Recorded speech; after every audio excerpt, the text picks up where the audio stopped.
Hey guys, what is going on? This is Travis P11. I'd like to welcome you back to the channel. And today, what we're going to do is we're going to talk about the Ruger American Ranch Series rifle chambered in 7.62 by 39, but more importantly, 10 different types of ammunition that I've fired through it and what is essentially the top 10. Now, just kind of some spoiler alerts here. There will be a couple ties, just so you know.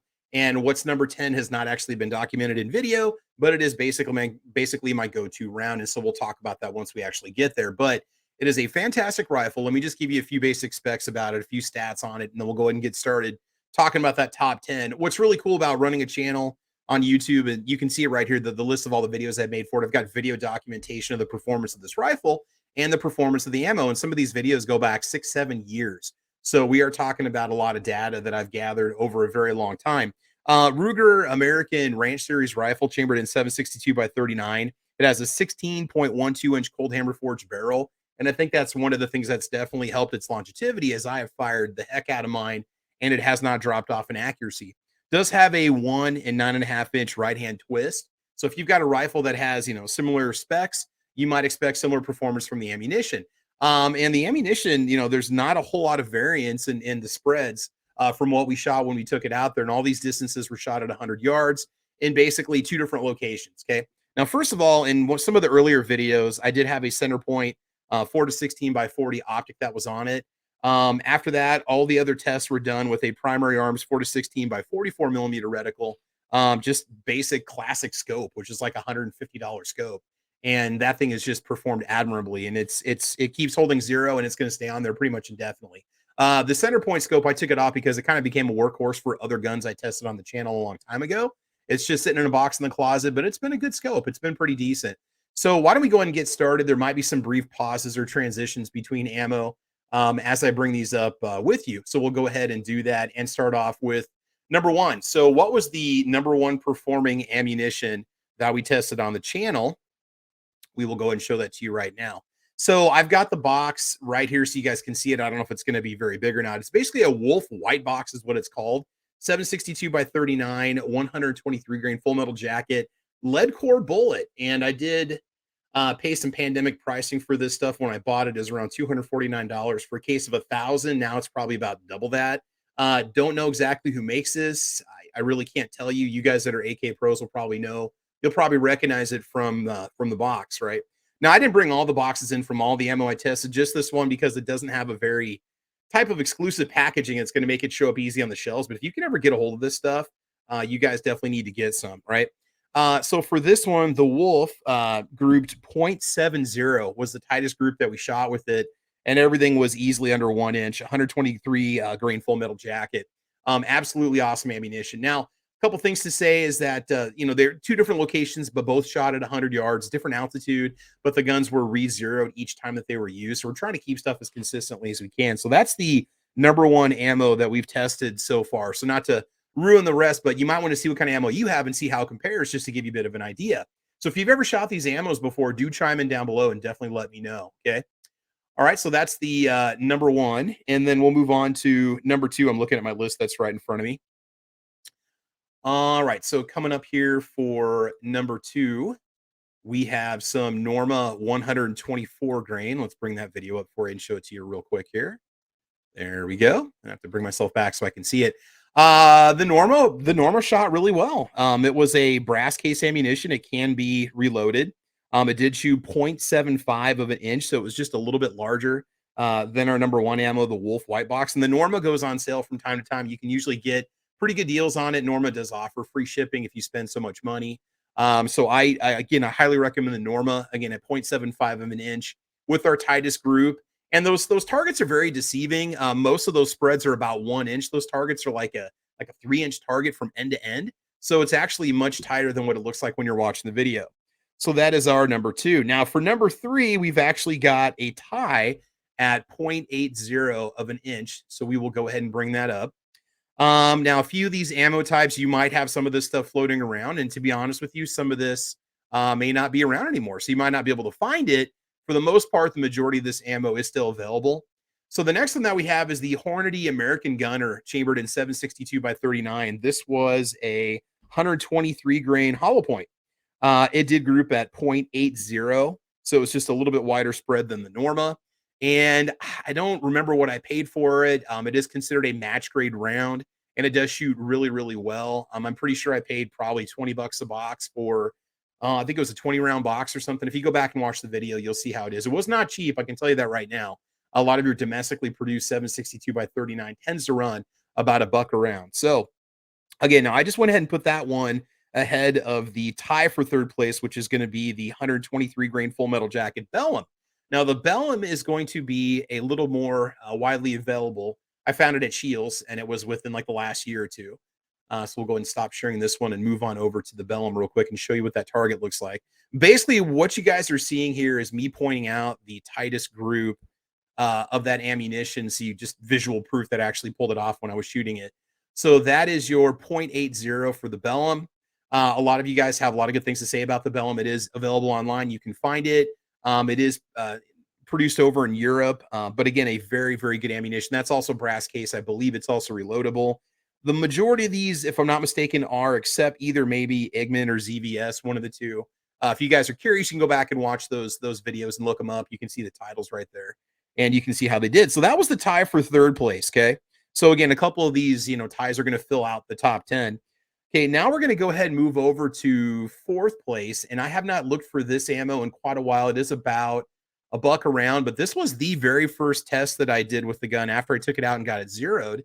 What we have here is the at .90 of an inch, 123 grain full metal jacket Winchester. So Winchester does or did make 762 by 39 ammo. You might be able to find it still. It still may be in production. I don't know. It was about $18 a box for 20 rounds, which at the time was pretty expensive 7 years ago, 6 years ago when I made this video. And that was .90 of an inch at 100 yards, and it did perform really, really well.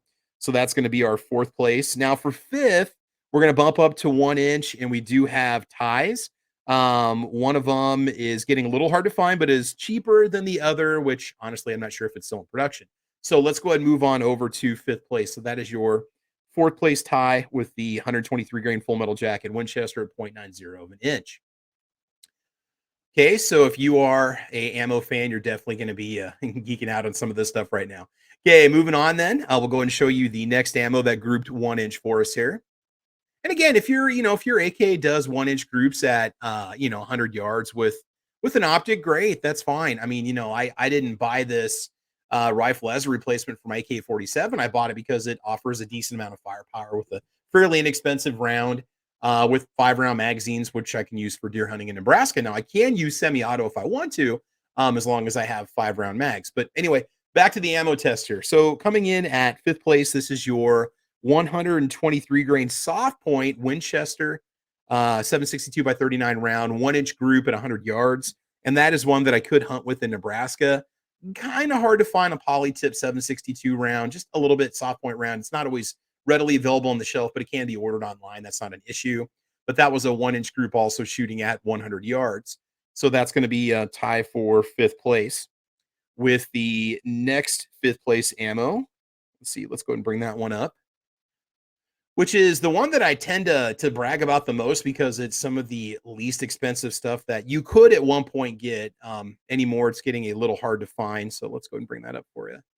We are talking about the 122 grain Tula. Now, again, one of the reasons why I bought the Ruger Ranch Chambered 762 by 39 is because I have tons of this ammo sitting around because I was getting it for, under 200 bucks a case, maybe 150 or something like that in 2016, 2017.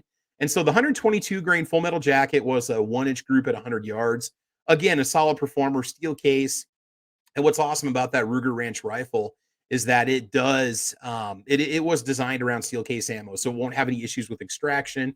I've never, ever had a problem with it. Never had a problem with hard primers at all with the firing pin in that rifle. Now, granted, I've never adjusted the trigger either on the Ruger Ranch. It's still about a 3.5 to 4 pound pull, which in my opinion does hurt accuracy, but I don't know if that's directly related to firing pin force. It may be, but otherwise, that Ruger rifle has always been solid. So 1 inch at 100 yards, Tula 122 grain.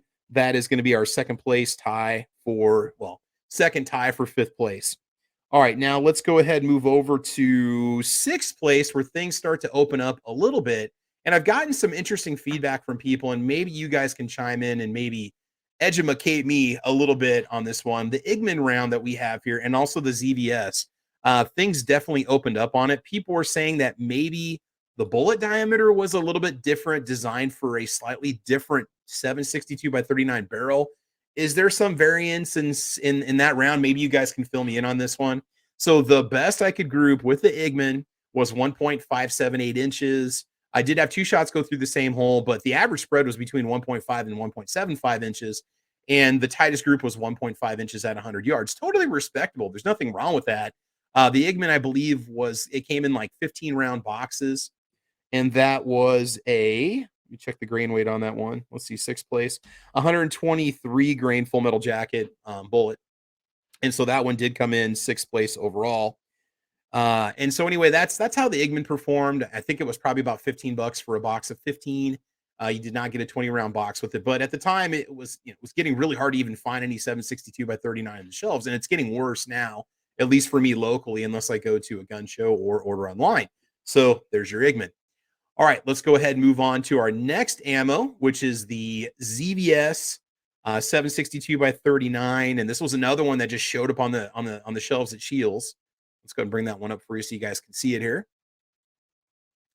And that actually performed the worst out of them. So technically this is seventh place, but if you take out the ties that we've had plus the last ammo that I'm going to show you here, then we'll have our top 10, or at least our 10 different brands and types of ammo that you can look into. So this was a 124 grain full metal jacket. Maybe that was the 124 grain. I don't know what it was, but it was 2.114 inches. Again, using the exact same optic we've used on all these tests, except for the Winchester full metal jacket, soft point, and Tula, which used the center point optic. This was using the primary arms optic. So 2.114 was the tightest group I could pull off with the ZVS. I wasn't doing a lot of groups beforehand to heat up the barrel. This was just straight up. That was like my second set or first set that I shot out of it. And after that, it just seemed to open up after that. So maybe the ZVS bullet diameter is a little bit different. Maybe there's something you guys can tell me about if you look it up and check out for yourself. But unless this is the only ammunition you can get, I would probably steer clear of this one. If you guys are a fan of it, if it runs in your AK and runs great, hey, you do you go right ahead, not to insult anybody. But just, if we're talking accuracy, we have to establish a criteria. So that's what we have going on there. That's essentially going to be our seventh place, which rounds out 9 out of 10 options, if I'm not mistaken, if my math is correct. So I want to show you number 10. I have it with me right now. You can get it sort of. So let me go ahead and stop sharing real quick. So the last one I want to share with you was something that I wish Hornady still produced, but they don't. What we have here is a 123 grain SST bullet, steel case, 762 by 39 round. A lot of you have probably never seen it before. It's been out of production for a couple of years now. Okay. And so I don't know what the story was behind it. If they got some steel case and did a limited run of it, it was available for a couple of years. There is video documentation of this thing dropping a deer at 200 yards or maybe even a little bit more. On YouTube, there's a channel where a guy, his son, I believe, got a deer with it. Pretty good size, either whitetail or muley. And so you can still get this as Hornady Black, if I'm not mistaken. At one point, it was available as Hornady Black, which means it comes in brass case, and it's also going to run you about $1 a round. This came in 50 round boxes, and I think I paid around, I don't even know, 24, 25 bucks, I think, for the 50 round box. So 50 cents a round for basically a premium hunting grade 762 by 39 round. I know that there is like some brown bear, Barnall that's out there. That's also soft point you can get if you can find it. But I would really like to see manufacturers really step up the game and make some premium 762 by 39 hunting ammunition. And I'd be willing to hand load it myself. I'd be totally comfortable doing that. Maybe at some point I will. But because I have enough of this left over, I've got about 25 rounds of this. This would get me through plenty seasons of deer. And obviously I got to take it out and re-zero it every year and just make sure that it's good to go before I fire it. So that rounds out my top 10. Now I put that at the very end because that has grouped at 1 inch off camera. It's what my gun was initially zeroed for. It's what I keep on the gun as extra rounds, because that would be my go-to hunting round if I decide to go out and hunt a deer with the 762 by 39. Now, granted, I've got 308 and other calibers that I can use, but for some people, depending on where you are, depending on what you want to do, you could use that as a viable round. So that rounds out the top 10, guys. So there you go. So if you want to get the tightest, not necessarily least expensive, but the tightest shooting round that we've fired so far was the Wolf White Box with a lead core bullet, followed by Norma in second place. And then third place is the Bellum, which also tied with the Hornady American Gunner. So if anything, go the normal route. If you go the normal route, I think you're going to be in pretty good luck because that's typically in stock online. You might be able to find it on the shelves too. So that's it, guys. That's my little ammo test. That's basically 6-7 years of compiled data. That's what we came up with. I was much younger when we started that ammo test, but I still love to take that Ruger American Ranch Rifle out. I've even thought about just buying a second one just for the heck of it because it's such a good gun. Now, I would like to try the new CZs that are out. Maybe even go back and pay some extraordinary prices now for a 527, which is still available. Few people still have them new, but they're pushing over $1,000 at this point. And CZ's got a new line of 762 by 39 rifles that are out. I think they got recalled at one point, but they're back out again. So there are some options out there for you. And I've got an AK and I've got a couple SKSs. So, I mean, I'm happy with it. But anyway, guys, that's my test. Thanks for watching. Please like and subscribe. I hope you guys enjoyed geeking out with me a little bit, talking ammo and seeing how that gun shoots. And just chiming down below, what are some of your favorite 762 by 39 rounds that you shoot? I've also got some Norinco stuff that came with my Norinco Sporter SKS that was made back in the 90s. And so we might just try some of that stuff. I don't know if it's corrosive or not. I probably shouldn't even shoot it because it's probably so valuable at this point. But anyway, we might just have to take it out and have some fun. But anyway, guys, thanks for watching. Like and subscribe. I want you guys to have fun. I want you to be safe. And as you know, we will talk to you soon. All right, guys, take care and have a good one. Okay, bye-bye.